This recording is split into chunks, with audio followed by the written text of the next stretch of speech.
and welcome to another episode of our Let's Talk Cyber Resilience podcast series, where we get to meet the leaders of cybersecurity and data resilience. I'm your host, Savannah O'Hare, and I'm joined today by Krish Raja, our Global Head of Offensive Security.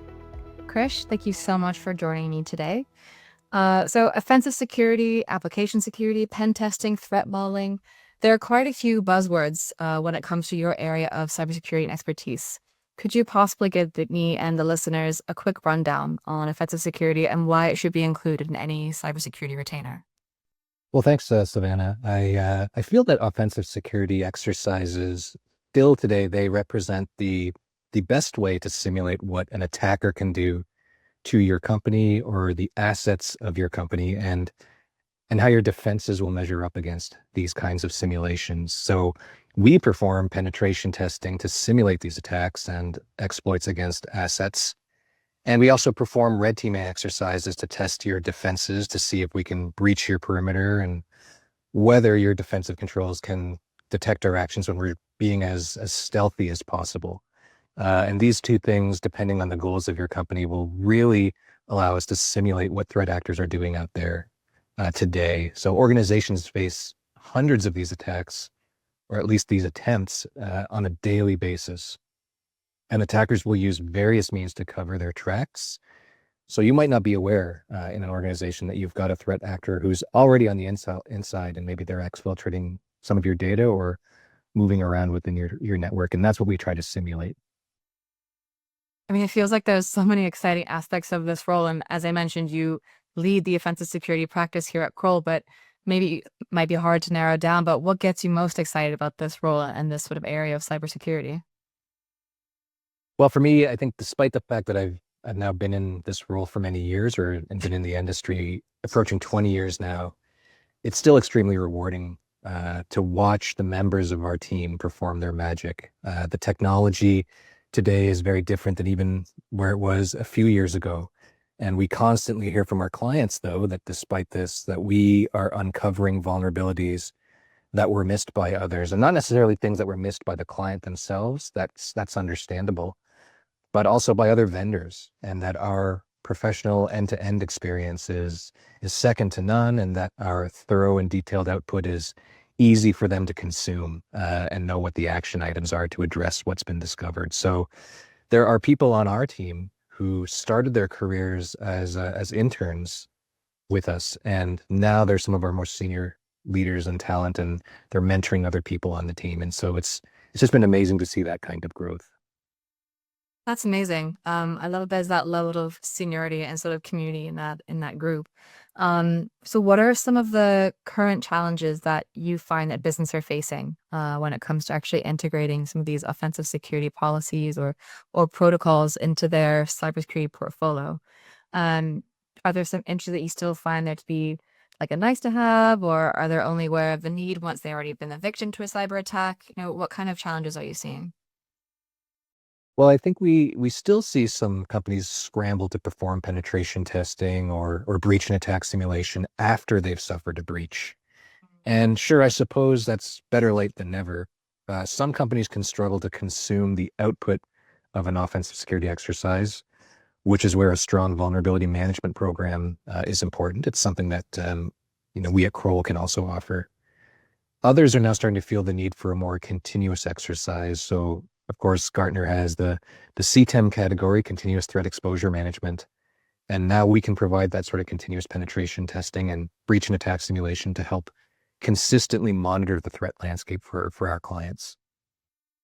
Now, I have to ask, you said you've been in the industry for about 20 years now, so you must have some standout memories where you've seen firsthand how AppSec can prevent major attacks. Are there any memorable fails to say that you've seen over the years? That's a great question. I think there's lots of things that I've definitely seen and members of the team continue to see. I think for us, the most interesting vulnerabilities are one that involve circumventing logic. So my background is more on the application security side. And a lot of times a web app or a mobile app will be built with certain business rules in some of the things that you're able to execute and do with the application.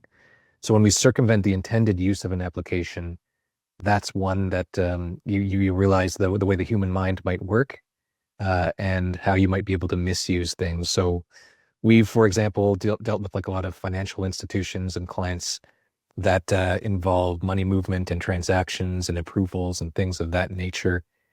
And I think when we've been able to bypass the validation of a banking app to make, let's say an Australian dollar worth 100 Canadian dollars, those are some of the things that that are possible if you're not building your applications with those defensive controls in place. And that's an exchange rate I could get behind, but I'm sure not one a business would want to. No, On that aspect. So what are you hearing from clients in terms of their biggest concerns for the rest of this year? Hopefully not too much in wacky exchange rates, but in general for this year in 2026. Well, I think not just in cybersecurity, but in technology as a whole, that I think everyone's been hearing so much about AI. Mm. And so some companies are now concerned about the attacks that are AI powered. So something that might have taken a threat actor, maybe a week to do. Now they might be able to do it in a day or in a matter of hours. So this will really bolster a threat actor's arsenal. So that's on the minds of a lot of clients. Continuous testing is on the minds of more and more of our clients. And as I mentioned earlier, we now support continuous testing programs and red teaming and application testing that are backed by some of the tools that we leverage and the automation that we have and some of the partnerships that we have with some technology vendors. But what's interesting is our clients can differ in their perspective of adopting the tooling behind such programs. So yes, some might feel that they aren't ready for the tools and for AI powered automation to support their testing, and that can be common. But also others might feel that those tools aren't ready for them. This tends to come with a lot of larger organizations where they would have budget to try some of these tools and work with some vendors that are primarily reliant on these tools. And they found that they haven't been as effective as some of the traditional ways of doing things, and namely that the tools aren't mature enough. Now, these tools will get better, and it's important to be continuing to think about their adoption and how they can make them better, how they can make us better. But they're not plug and play today. It sounds like that'll still take some more time. Sounds like very sage advice. And to close out, speaking of advice, you mentioned that there are people on your team who, started their career with you and are now sort of mentoring others, and you've seen that sort of growth throughout your time at Kroll and in the industry. So what would you say to someone who's starting or pivoting to a career in cybersecurity or AppSec in particular? Well, I think some of the good news is that there's so many more training options available today in cybersecurity than there were 5, 10 years ago, certainly 20 years ago. But I think if you were just starting in cybersecurity, my advice would to take time to learn the underlying technology and how it works, rather than just how to break it and how it can be vulnerable. So you want to learn the cloud, you want to learn about network infrastructure and routers and switches. You want to learn how to develop applications, and then you can build your cybersecurity knowledge from there.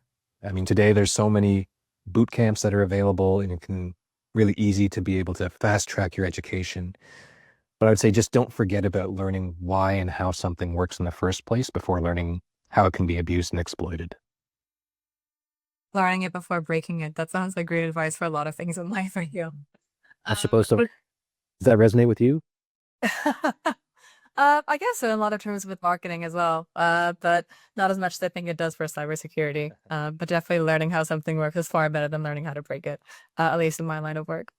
But it's been really fun to hear about all things offensive security, Krish. Thank you so much for taking the time to chat with me and answer some of my questions. My pleasure. Thanks for having me. Thanks for joining us for another insightful conversation. Learn how our cyber and data resilience experts can help your business. Stay ahead with Kroll.